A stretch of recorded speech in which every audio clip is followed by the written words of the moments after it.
আসসালামু আলাইকুম। Welcome to my Bangla tutorial 1 in 10। তো গত পর্বে আমি আপনাদেরকে এসইওর কিছু বিষয় নিয়ে আলোচনা করেছিলাম। তো আজকের পর্বে আমি দেখাবো কিভাবে ওয়ান পেজ এসইও করবে। তো চলুন শুরু করা যাক।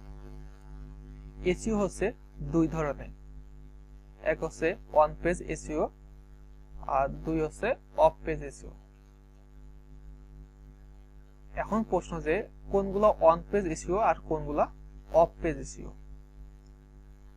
একটি ওয়েবসাইটের ভেতরে যে কাজগুলো করা হয় সেটি হচ্ছে অন পেজ এসইও,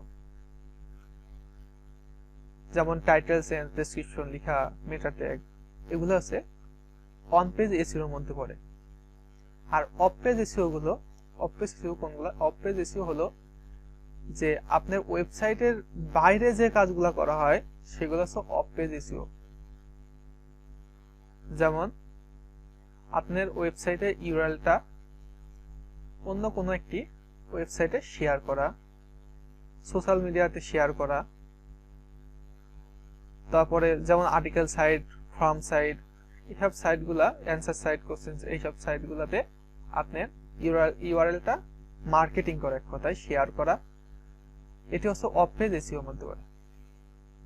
আসলে এটাকে ব্যাকলিংক বলে, যে আপনার ইউআরএলটা অন্য একটি ওয়েবসাইটে শেয়ার করাকে মানে ব্যাকলিংক করা বলে, এক কথায় ব্যাকলিংক করাকে অফ পেজ এসইও বলে।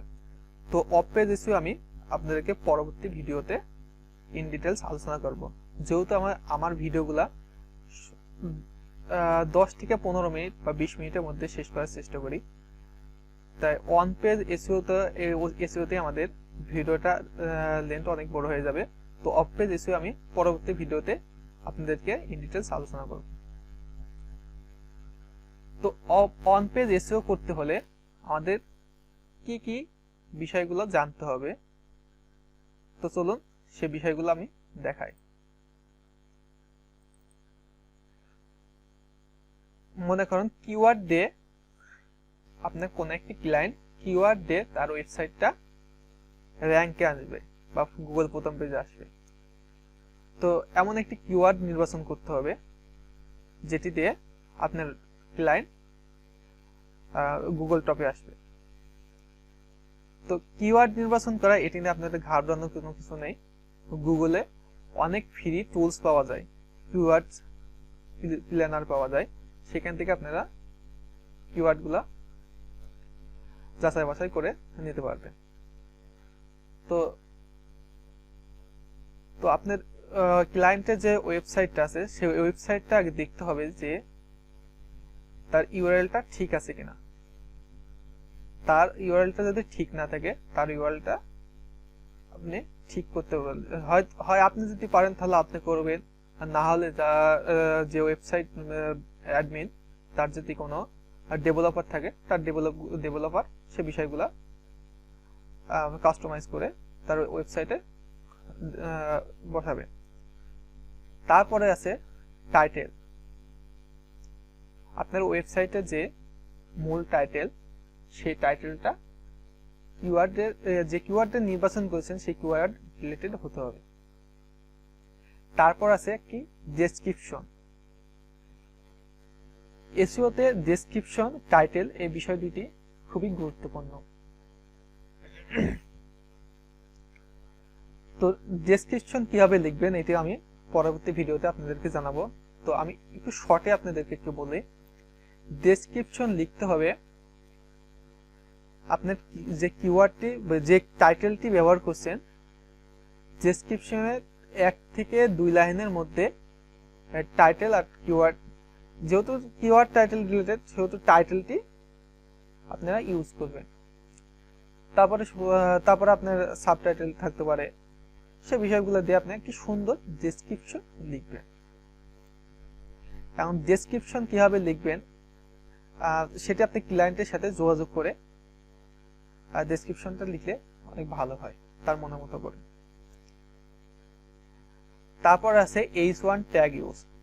আপনার ওয়েবসাইটে H1 ট্যাগ ইউজ করা হয়েছে কিনা সেটি আপনাদের ভালোভাবে নজর দিতে হবে। যদি H1 ট্যাগ ব্যবহার করা না হয় তাহলে আপনার ওয়েবসাইটটি গুগল টপ র্যাঙ্কে আসবে না। তারপরে বিষয়টি হচ্ছে অল্টার টেক্সট। তারপরে 5 নম্বর যে বিষয়টি সেটা হচ্ছে অল্টার টেক্সট। অল্টার টেক্সট আসলে কি? অল্টার টেক্সটের ইমেজের মধ্যে অল্টার টেক্সট ইউজ করতে হয়। যেমন কোনো কারণে আপনার ইমেজটি শো করছে না, তো এই অল্টার টেক্সট ধরে আপনার ইমেজটি খুঁজে পাওয়া যাবে। তারপর আছে কন্টেন্ট চেঞ্জ। আপনার ওয়েবসাইটে একটি সুন্দর কন্টেন্ট আছে কিনা, বা আপনার ওয়েবসাইটে যেমন হিজিবিজি ছোট একটি কন্টেন্ট লিখলে তো আপনার ওয়েবসাইটটি র্যাঙ্কে আসবে না। তো গুগল এমন বিষয়গুলো, যে বিষয়গুলো দেখে এই বিষয়গুলো গুগল দেখে এই বিষয়গুলো অ্যানালাইসিস করে গুগল আপনার ওয়েবসাইটে গুগল টপ র্যাঙ্কে আনে। তো কন্টেন্ট অনেকজন আসে দেখুন 2 থেকে 3 লাইনের মধ্যে তার কন্টেন্ট শেষ করে দেয়। ছোট একটি বিষয় লিখে তো কন্টেন্ট শেষ। আসলে কন্টেন্টটা সেভাবে লিখলে হবে না। কন্টেন্টটাকে আপনার ওয়েবসাইটটাকে পরিপূর্ণ কন্টেন্ট আছে কিনা সেটাও কিন্তু আপনার এসইওর জন্য অনেক গুরুত্বপূর্ণ। তো চলুন প্র্যাকটিক্যালি আমরা কিভাবে এসইও করব সেটি আপনাদের দেখাই। On page SEO. তো মনে করুন আপনার ক্লায়েন্ট এই উইন্ডো ব্লাইন্ডস দিয়ে তার পেজটাকে টপে আনতে চায়। তো উইন্ডো ব্লাইন্ডস দিয়ে আমি সার্চ করে আপনাদের দেখাই। উইন্ডো ব্লাইন্ডস, মনে করুন আপনার ক্লায়েন্টটা এখন 10 নম্বর পেজে আছে, গুগলে এই 14 নম্বর পেজে আছে মনে করেন। তো 10 নম্বর পেজটি আপনার ক্লায়েন্টটা ওয়েবসাইটটি এখন 14 নম্বর পেজে আছে। তো মনে করেন এটি আপনার ক্লায়েন্টের ওয়েবসাইট, এটা আপনার ক্লায়েন্টের ওয়েবসাইট। তো এই ওয়েবসাইটটা আগে দেখুন টাইটেলের মধ্যে উইন্ডো ব্লাইন্ডস কথাটি নেই, যেহেতু সে উইন্ডো ব্লাইন্ডস দিয়ে তার পেজটি টপে আনতে চায়। তো উইন্ডো ব্লাইন্ডস দিয়ে টপে আনতে হলে তো তার পেজটিকে, আমি আগেই বলেছি যে টাইটেলের মধ্যে উইন্ডো ব্লাইন্ডস বা কিওয়ার্ড কথাটি, যে কিওয়ার্ডটা নির্বাচন করবেন সেই কিওয়ার্ডটি থাকতে হবে। তো দেখুন সেটি না। তো চলুন আমি কোডে, যে ওয়েবসাইটে যে কোড, সেই কোডটি ভালো করে দেখাই। কোডটি দেখলে আপনারা ভালোভাবে বুঝতে পারবেন।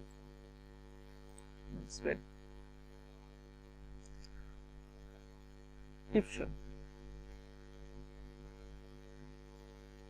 তো মেটা ডেসক্রিপশন, দেখুন মেটা কন্টেন্ট। তারপরে বিষয়টি দেখুন মেটা ডেসক্রিপশন। তো মেটা ডেসক্রিপশন আমি দেখি,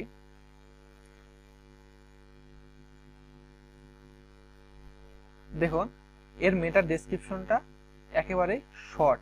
আর যেহেতু সে উইন্ডো ব্লাইন্ডস দিয়ে টপে আসতে চায়, তো দেখুন তার ডেসক্রিপশনের মধ্যে উইন্ডো ব্লাইন্ডস কথাটি উল্লেখ নাই। তো আমি আগে বলেছিলাম যে তার ডেসক্রিপশনটা এমন হতে হবে যে তার কিওয়ার্ডটা বা টাইটেলটা তার ডেসক্রিপশনে 1 থেকে 2 লাইনের মধ্যে লিখতে হবে।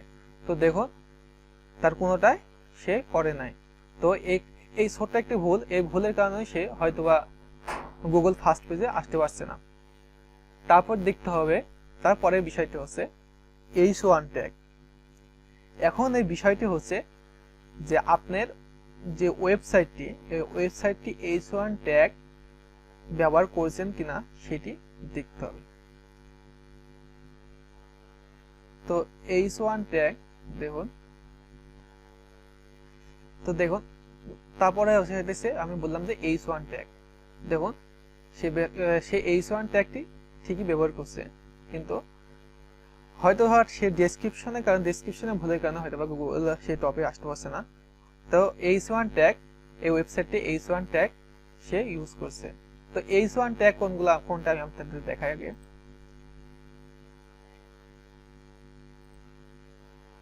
H1 ট্যাগ হচ্ছে তার যে মূল যে ট্যাগটা, মূল যে হেডলাইনটা, সেটিকে হচ্ছে H1 ট্যাগ হিসাবে উল্লেখ করছে।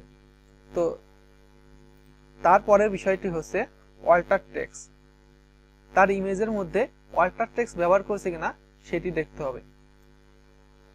তো এই বিষয়গুলি হচ্ছে, এই ছোট ছোট বিষয়গুলো হচ্ছে আপনার অন পেজ এসইওর জন্য খুবই গুরুত্বপূর্ণ। তো তো তার আমি আপনাদেরকে একটি বিষয় দেখাই, যেটি গত পর্বে আমি দেখাতে পারি নাই।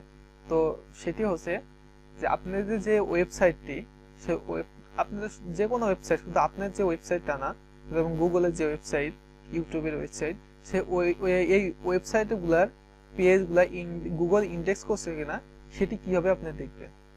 তো সেটি দেখার একটি উপায় হচ্ছে, আপনাদের আমি বলি, প্রথমে দিবেন সাইট, তারপর দিবেন কোলন। মনে করেন আমি গুগলের কোন কোন পেজগুলো ইন্ডেক্স করছে সেগুলো, তো গুগলের ডোমেইন নেম দেবেন গুগল.com দিলাম। তো আপনারা প্রথমে দিবেন সাইট, তারপর কোলন, তারপরে ডোমেইন নেমটা। ডোমেইন নেম দিয়ে ইন্টার প্রেস করলে আপনাদের যে ওয়েবসাইটটি, সেই ওয়েবসাইটে কোন কোন পেজগুলো ইন্ডেক্স করছে সেগুলো আপনি দেখা যাবে। তো দেখুন গুগলে এই পেজগুলা সবগুলা ইন্ডেক্স করছে। তো আজকে ভিডিও এ পর্যন্তই। আগামী ভিডিও আসা পর্যন্ত আপনারা সবাই ভালো থাকবেন, সুস্থ থাকবেন। এবং আপনাদের কাছে একটি রিকোয়েস্ট, যে আপনারা যদি নতুন হয়ে থাকেন বা আমার ভিডিও যদি ভালো লেগে থাকে, তো অবশ্যই সাবস্ক্রাইব করবেন। সাবস্ক্রাইব করে আমাদের পাশে থাকবেন। ধন্যবাদ সবাইকে।